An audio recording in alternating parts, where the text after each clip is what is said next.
Disharmony and negativity exist in every house. It is not just you, it is a universal problem.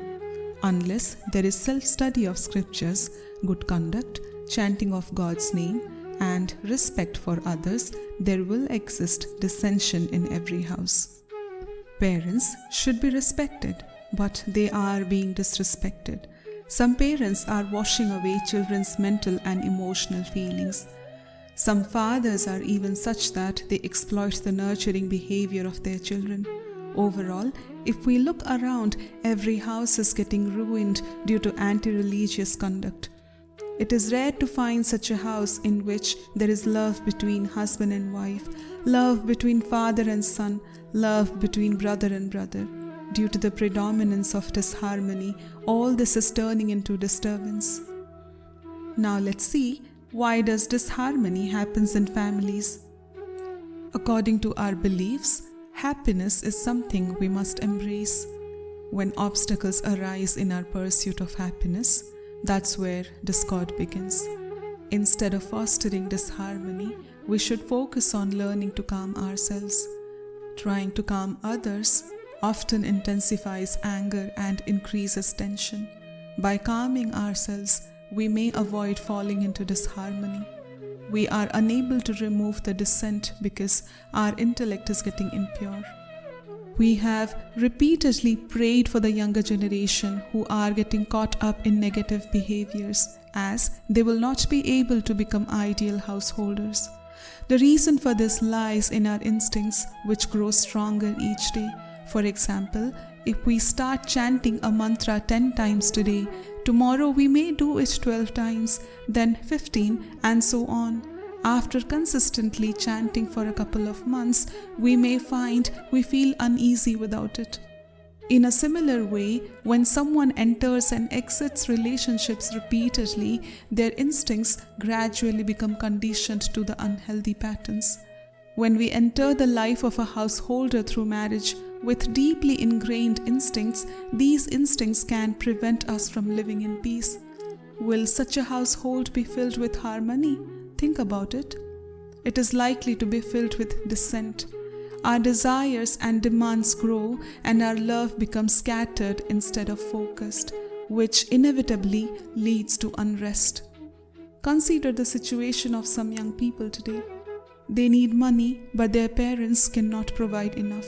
So they turn to wrong paths, indulging in drugs, adultery, and trying to show off to others, wanting to prove that they are not inferior. These external influences are causing disharmony in families. Only those who follow even a small part of spiritual practice, who chant God's name, attain satsangs, and study scriptures are able to stay safe from this. Now the question is, how to deal with disharmony within the inner self. Even our inner self is going through disharmony. The mind is constantly pulled in different directions, chasing fleeting pleasures, causing inner turmoil. Reflect with your intellect. Are you truly at peace? Is there no inner conflict? Are you free of it?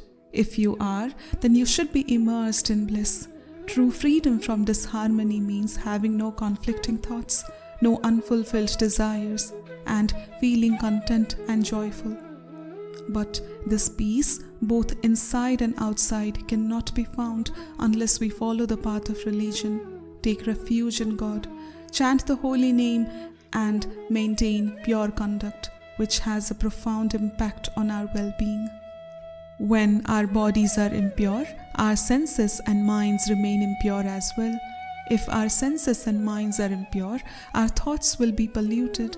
And when our thoughts are polluted along with our minds, senses, and bodies, how can we expect peace or happiness?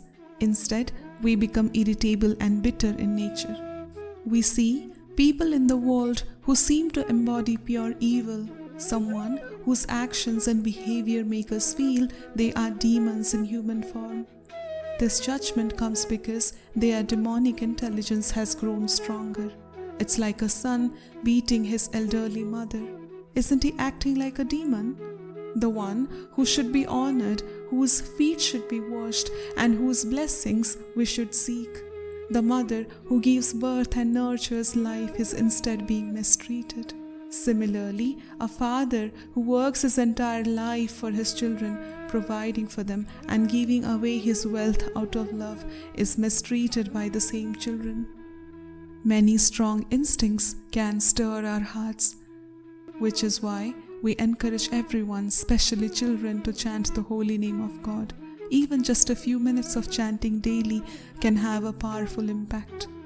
This practice helps children to grow into good, responsible individuals and shapes a better future. Without such guidance, children may fall into arrogance. When parents don't teach their children spirituality, the children lack knowledge of scriptures and tolerance. This often leads to negative traits like jealousy and restlessness, which cause chaos in their lives. Chanting, reading scriptures, and attending satsang are essential for living a balanced and peaceful life. Many young people who have started attending our satsang share that they have overcome their addictions.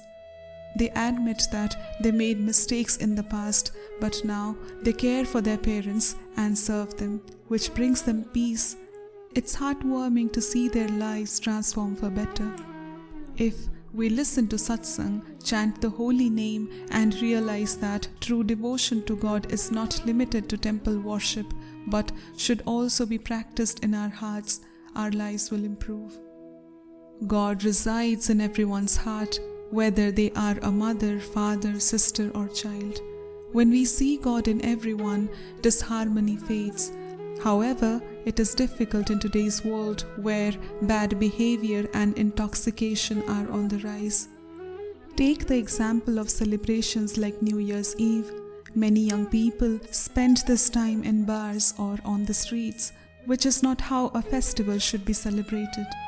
A true celebration means gathering with loved ones, chanting the holy name, preparing delicious food, offering it to God, and then sharing the sanctified food, that is prasadam, with others.